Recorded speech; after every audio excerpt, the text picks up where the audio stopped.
YouTube, Natsu of Team Fairytale, back with something kind of different. I want to try and start doing discussions on our channel. I watch a lot of YouTube actually. Surprisingly, I watch a lot of YouTube, and I like the discussion vids. And as far as I know, there's not too many discussion Vanguard vids out there. I mean, they exist. I'm not saying like they don't exist. Like I know Alice of Mundi doesn't do discussion vids, which is like articles and stuff like that. And I think Tim Gamer or something, and probably M Cole, but and I think Pashcats.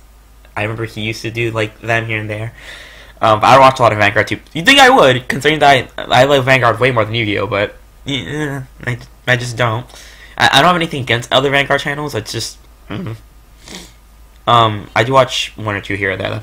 But anyway, that's not what this vid's about though. This vid's about us doing a discussion. Recently the new 3 new strike cards got announced or revealed, and I just want to talk about them, like what they can do, what my thoughts are on them. I want to touch more on the Angel Feather and Gold Paladin one. Don't take my Dark Regular comments too seriously. I don't really play the clan that much. I've played it maybe like a couple times just to troll around with Ace Master, but he is the one that plays that clan a lot more than I do. He has the real life deck and everything. However, I do play Gold Paladin and Angel Feather a lot. Angel Feather was my main clan for like the first 2 sets of season when set 12 came out, just because that was fun. That was fun.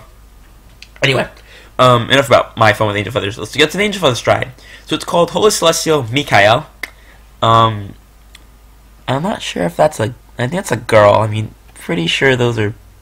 Anyway,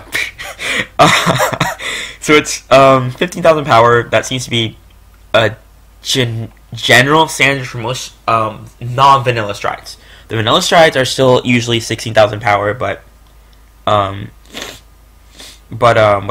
But the non-vanilla strides are usually 15.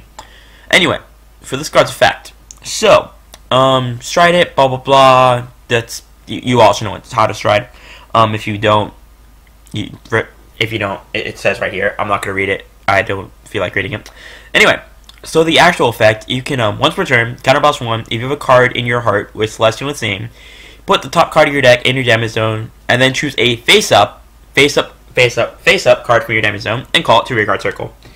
Then if you have a face-up card in your damage zone with the same name as the card in your hearts, this unit called with this effect gets 5,000 power at the end of the turn.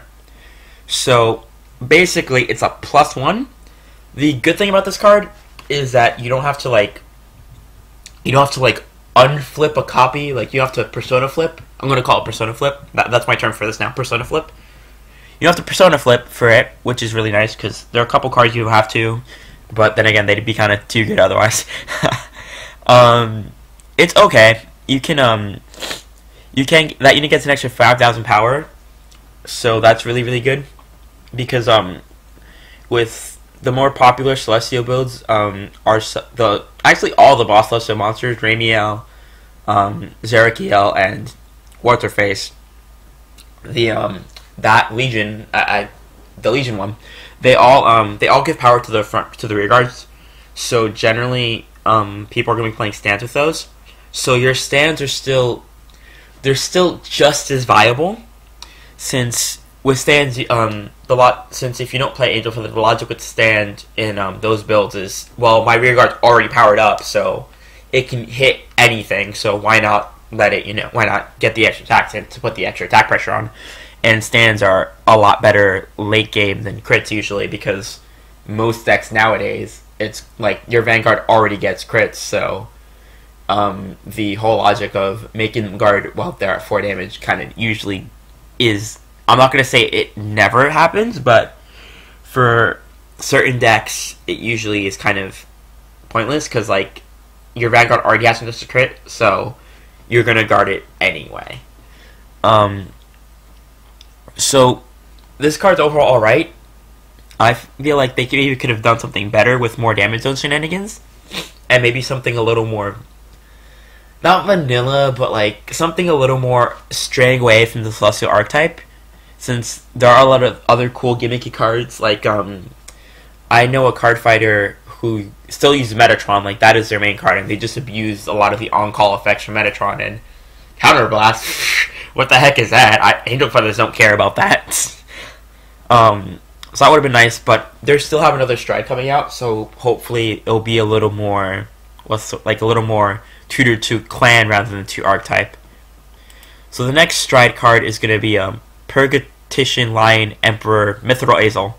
He is freaking awesome. So for him, you counterblast 1 and you persona flip. And then if you have a card with Azel in its heart, which is surprising that they're actually giving Azel support and not the Liberators, although the other one will probably end up being a Liberator support, considering that fact that the Gold Paladins already have their vanilla stride card.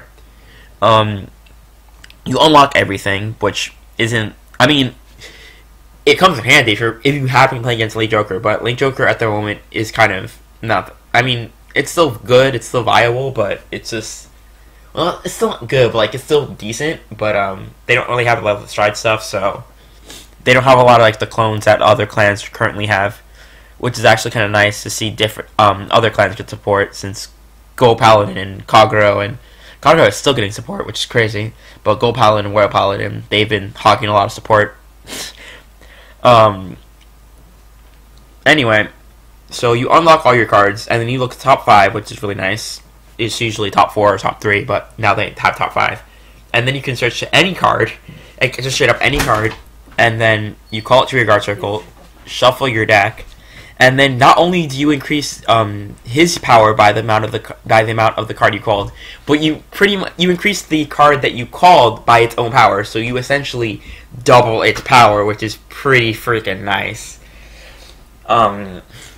However, it's a twice per game ability, since at the moment there's no way to flip down your strided cards. But it's still really good. It'll definitely probably get better if Link Joker becomes more prominent, but even without Link Joker, it's still pretty good, because you still get the +1, which is really nice, and it's only Counterblast 1, which isn't that cost-hefty, even though Gold Paladins can sometimes be pretty cost-hefty, but they have ways to work around it.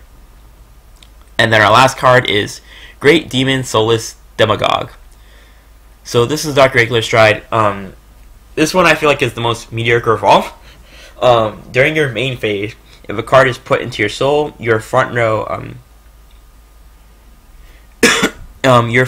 gets plus 1,000 power, which is pretty The most you can really do with this card is you can stride it over an Ammon. You can call at best that I can come up with, you can then call 2 of the grade 2 Ammon that when you not grade 2 Ammon, but 2 of the grade 2 that when you call it, or I think you can write it too, but you can soul charge 2. So then you'd call 2 of the that, and then 3 of the grade 1, and then you get like, let me see, I'm bad at math, like plus 10 in your soul, but for 10,000 power, which is okay, but let's be real, like you have to have 5 specific cards, and you have to stride over, like realistically, you'll probably get maybe 3 or 4 cards in your soul, which is an extra plus 4,000 power. This card is, I mean, it's not, okay, it's pretty trash. Like, it's not that great in my opinion. I just feel like Dark Regulars don't have like, usually their Vanguard is the way that they charge up their soul. So they don't really have like a lot of ways like to get massive amounts of like extra soul in one turn, during the main phase, which is the issue with this card.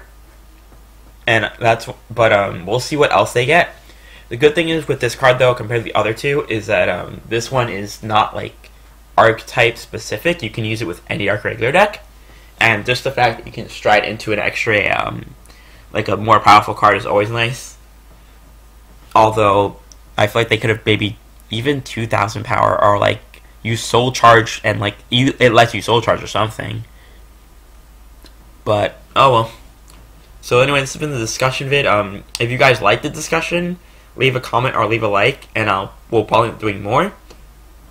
But yeah, this has been Natsu of Team Fairy Tail, signing out.